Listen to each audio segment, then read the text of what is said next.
Chapter 8. A leader's first responsibility is to define reality.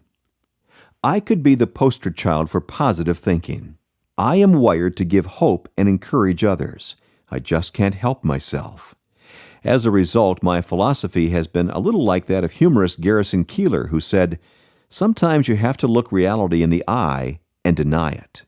Truthfully, my aversion to being realistic and my occasional reluctance to embrace the fact that it is a leader's responsibility to define reality has cost me greatly. But at the age of 54, I finally learned my lesson. In 2001, I came face to face with a painful reality.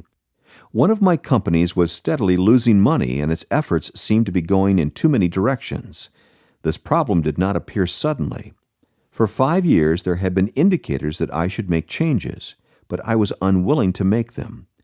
I needed to change my leadership team, but I didn't want to do it. I loved my inner circle, and year after year, I was willing to absorb the small losses that the company experienced.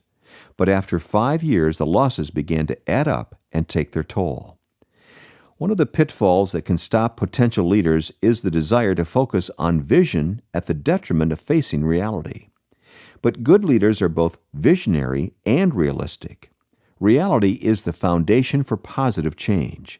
If you don't face reality, then you will not be able to make necessary changes.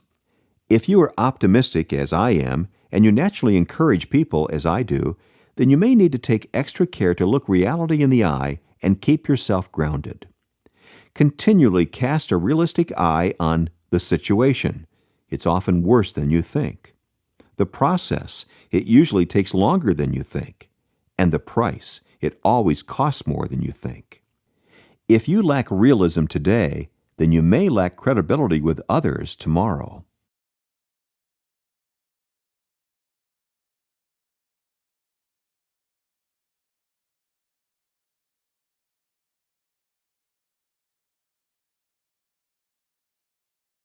Although I finally learned this lesson, I still do not trust myself in this area. My mental and emotional wiring will always make me want to think the best and overlook the negative. So I have to guard against this natural bent. Asking myself questions to help me define reality isn't enough. I have to do more. Here are 4 practices I try to follow continually. 1. Admit my weakness. Just as a person facing a drinking problem is helped by going to an AA meeting and saying, "I am an alcoholic," I must confess to others, I am an unrealistic person. Admitting my weakness is a first step toward recovery. You can't define reality if you won't face reality. 2. Embrace realistic people. The old saying, "Birds of a feather flock together," is really true. I like to be around people who are like me. That may be a good thing when I want to have fun, but it can be a bad thing when I want to lead well. I need people to complete me, to be strong where I am weak. An effective leadership team has members who complement one another. 3. Ask for honesty from others. All leaders need to have a group of people around them who will tell them what they really think. They don't need a bunch of yes men and women. The only way a leader will get honest feedback is by asking for it, and by treating people well when they actually give it.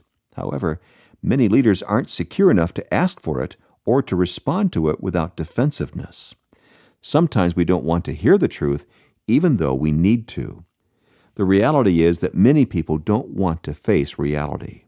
That's why it's a good idea to ask others to help us. And 4, invite fresh eyes to check me out. It's amazing what you don't see when you're in a familiar environment.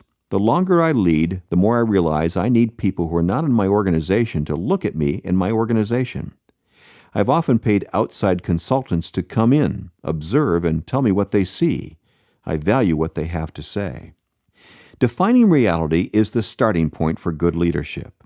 It's like finding you are here on a map before trying to get where you're going. As Jim Collins points out in Good to Great, good leaders who lead great companies face reality and make changes accordingly.